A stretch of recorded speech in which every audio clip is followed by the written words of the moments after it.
After succession, eventually you get to that final stage, and again, just to reiterate, that is called the climax community. Now, when we look at an ecosystem, we always identify it by the climax community, and so that is going to be by the plants. Plants don't move.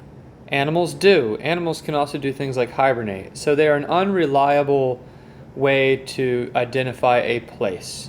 So, for example, migrating animals can move to different environments, and so you can't really pin down what environment you're in by what animal you're looking at. Plants, trees, they're much better to identify environments with. And so when we look at an ecosystem, we identify it by its plants.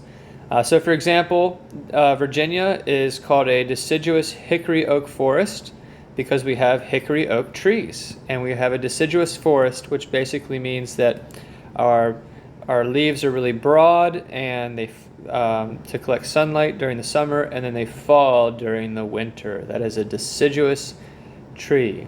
And we have other animals too that are very typical of our environment, like deer, squirrel, raccoons. Basically, the animals that live here have to be well adapted to change, and so they tend to be, rather than specialist in particular niches, they tend to be very broad in what they do to survive. They tend to be jacks of all trades and masters of none. The raccoon, for example, can eat just about anything.